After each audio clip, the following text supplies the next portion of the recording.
其實究竟咩叫做演講詞呢？各位同學，呢個世界最出名嘅演講家係邊個？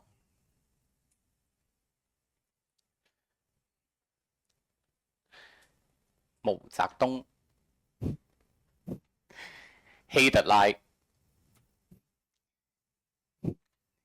近平同埋 Donald Trump 特朗普呢啲人係咪出色嘅領導家？佢哋有咩特色？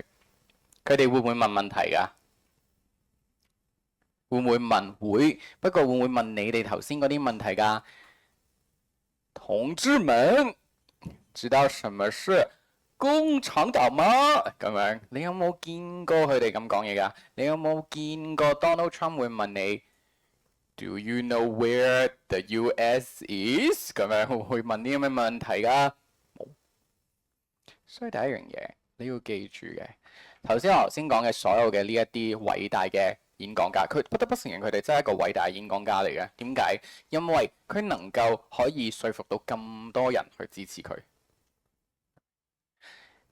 因為佢哋能夠做嘅嘢係第一，呢個就係演講詞最重要嘅嘢，唔係背啲句式落去，係你個思維同我由零開始重新學過，係有共鳴。你寫嘅所有內容全部都係要有一個投入感，呢個係個大方向。意思即係你寫緊頭先嗰個問題，其實你重視嘅對象嗰個人，佢最重視嘅係乜嘢？嗰個就係影響緊你嗰個演講詞嘅格式。仲有一個年輕人，你最開心嘅嘢係咩啊？呢啲唔係英文應該肯講啦，係嘛？係。仲有一個年輕人，一個學生，你最開心嘅係咩？你唔好同我講係讀書啊！如果唔係，我就唔使追得咁辛苦啦，係嘛？追大家嘅作品係咪？你應該係每日好興奮嘅咩？係做好多嘢。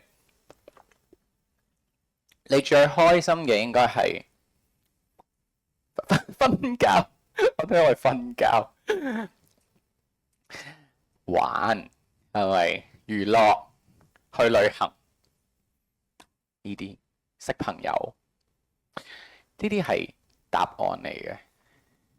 好，咁我而家咧就同你講手把手點做啦。繼續，我哋而家學緊嘅就係一啲模板啦，係咪？即係令到你可以 step by step 咁樣咧，可以去令到篇文章寫得更加清晰。咁我哋去寫嘅時候咧，我哋會有引言、內文同埋結論嘅，係咪？一般嚟講咧，內文寫3個論點。好，教你幾招。第一招，呢個點樣可以有一個真實嘅投入感？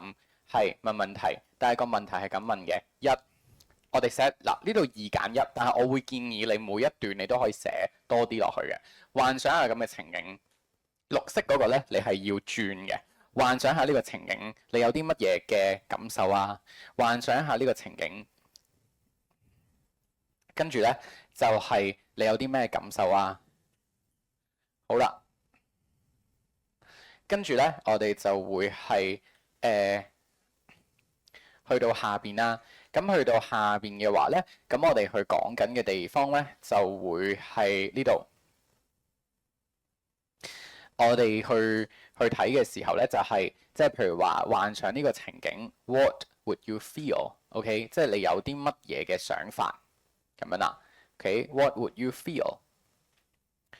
好，跟住咧，我哋就會去到下邊啦。咁跟住我哋就會係去呢一個地方。咁跟住咧就係問你一個情景啦。第二個咧，我覺得呢個就係最推介你嘅。咁我最推介嘅地方咧就係幻想一個畫面，OK，咁幻想一下個畫面嘅一個句子，跟住之後咧就會係 What would you feel？ 跟住就問人哋，跟住咧嚟呢個第一個步驟啦，即係譬如真係有個情景嘅咁樣。好，然後咧我哋就會去到嗰個下面嘅情況。我哋就會係去到下邊咧咁樣，咁我哋就會呢個地方就係 What would you feel？OK 嘅3個 adjective。咁跟住我哋就係 I can see a lot of you shaking your heads。好啦，即係咩意思咧？就係我舉個情景啦，係咪？考試前我俾我幻想嘅畫面啦，考試前一日嘅一晚，跟住你可能係記中史，OK，然之後你仲有150頁未背嘅嗰啲咩秦朝、漢朝，你以前係咪細細個？跟住你當時有咩諗法啊？覺得好災難，心裏面係咪希望聽日8號風球就好啦？係咪？希望聽日可以延遲啦。我見到有好多同學都令呢個岌頭 nodding，即係承認點頭點頭，或者你覺得否認嘅嗰件事係咪？你會有咩感受啊？係咪？即係當即係中史係咪？跟住你就會話好興奮，哇！好開心啊！都攞咗100頁未温啊，今晚唔使瞓啊，等等係啦，就係好開心。我相信大家人都領頭啦。咩啊？咩被逼癲咗？因為被逼癲咗，係啦。嗱，我已經引起咗你互動啦，未成功咗呢篇文，明唔明啊？所以其實我想講演講詞，我冇問你問題㗎。其實好多時候上堂你講唔講？我冇問你係咩係演講詞啊，各位同學，你知唔知？我唔會問呢啲白痴問題啊，得唔得？因為你聽完之後就係嗱，我同你講一個例子你就明㗎啦。咩叫做即係咩叫做問題咧？咁樣即係唔好問啲白痴問題咧，係咪？陣間隔離有，我哋繼續落先，因為順住今日教嘅嘢。第二樣嘢咧就係個人化嘅經驗。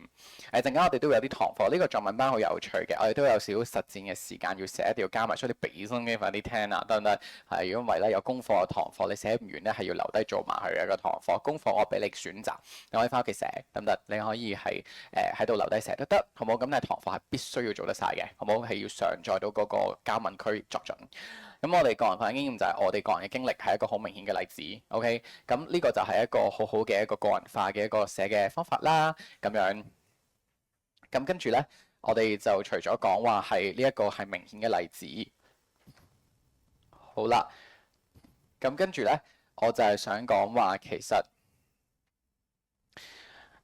一個樣嘢咧就係叫1+1嘅。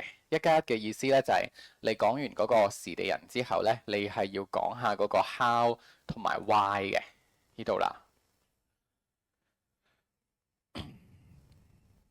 好，咁我哋可以點做咧？咁樣。咁咧，我哋就去留意一下咯，呢一度嘅情景啦。咁譬如你見到咧，就係呢個 Joy of Teenagers 係咪？咁我頭先講過個答案，其實最好咧，你嘅答案咧，其實應該係要用一個我哋叫做係即係旅行嘅，係咪？咁喺我哋咁嘅情況入邊咧，咁我哋就要開始去留意下一啲嘅重點啦，咁樣。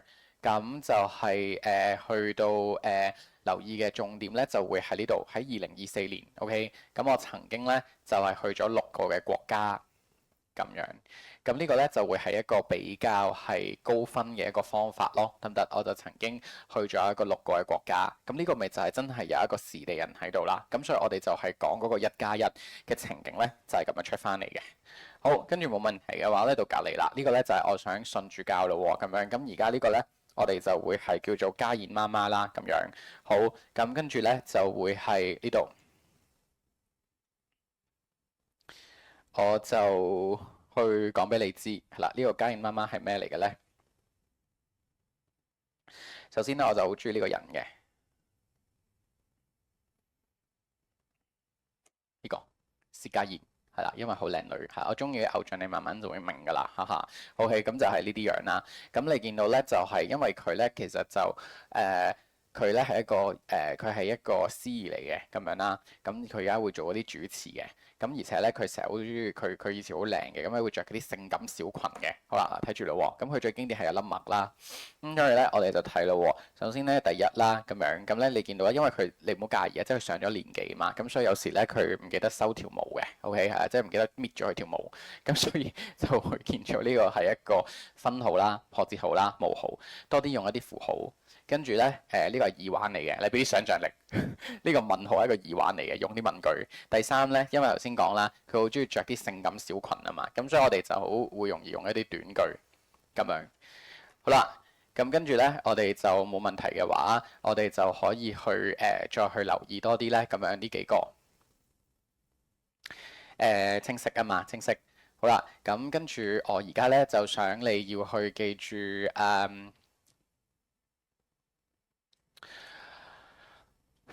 好嗱，我哋去講呢個嘅短句啦。例如可能其中一個叫 interesting right 咁樣，咁呢個係其中我哋一個嘅短句嚟嘅，即係3.1。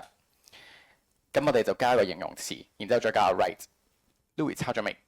抄晒 good 好嗱，跟住咧我就想教你呢一個啦，rhetorical question 都得，但係你真係要 make sure 你識嘅。例如 let's do it，let's do it 後邊係 shall we 得唔得？好，我知大家聽到有啲悶啦，OK，咁啊都聽咗咁耐啦，咁我就同你講個故事啦喎。好，頭先咪講過咧，我話我哋唔好問嗰啲白痴問題，係咪？你幫我寫低啦，所以呢度咧就係不要為問而問，呢個就係你要記住嘅。而家同你講嘅1分鐘咧係一個真人真事嘅。咁你知咧嚟上堂補習啦，咁通常咧都會有啲同學咧，佢哋係咁可能一個人嚟啦，今日都可能啲新同學你都認識喎，咁一個人嚟啦，跟住咧可能3個月之後啦，咁樣跟住咧，你知有時會嚟操下卷練説話，咁你就會係咪？咁你會認識佢哋傾下偈啦，跟住咧就3個月之後咧就會一齊一個男一個女咧就會一齊上堂嘅。得唔得？然後就算調堂咧，都要係一齊要調去同一日嘅。咁其實咧，我都知咩事啦，係咪？咁就佢哋拍拖咯喎。咁但係咧，我就唔會咁八卦嘅。咁樣咁就咁就知道啦。咁但係咧，嗰個男仔咧，跟住就唔知點解咧，拍咗拖之後1個月咧，佢就係啦咁樣，係咪？咁佢就去一齊咯喎。咁我就跟住就分咗手啦。咁樣跟住咧，佢就問我啦，咁樣咁快分手嘅？跟住佢就問我話啊，其實咧，我有個朋友咧，即係最近咧個男仔嚟嘅，暗戀咗一個女仔，我心諗咪即係佢咯，係咪？我有個朋友，跟住咧佢就問話，其實咧可以點樣去約佢食飯啊？即係嗱，我平時咧即係係咪我平時都見大家唔問問題嘅落堂咁樣，咁但係佢問我問題，我諗住好開心啦。點知係問我點樣追女仔？咁跟住咧，我就好認真教晒佢啦。等等去，譬如約去邊度食飯啊，譬如要去尖沙咀呢啲教晒佢啦。咁你要約食晚飯啦，因為咧可以夜晚咧就可以同佢去尖沙咀嗰度行海旁喎，咁浪漫係咪？你望住維港嘅景色係咪？你明我？咁我教晒佢之後咧，跟住聽住呢個真係真事嘅。跟住咧佢就話。佢話佢嗰晚咧就係聽住你講啦，做晒啦，跟住到夜晚10點半嘅時候咧，行到呢個維港，OK 係啦，即係嗰個海旁啦。然之後個男仔咧係咪？跟住佢就問啦，情到濃時，你應該明㗎啦，得唔得？係啊，即係嗰啲地方你睇嗰啲電視劇，跟住個男仔就問個女仔，佢話：我可唔可以拖你隻手啊？我可唔可以拖你隻手啊？跟住咧個女仔咧就係佢復述俾我知，佢話10點半。我阿媽啱啱頭先同我講煲咗湯啊，啱啱我翻屋企先啦。咁佢問我即係咩意思？各位同學即係咩意思啊？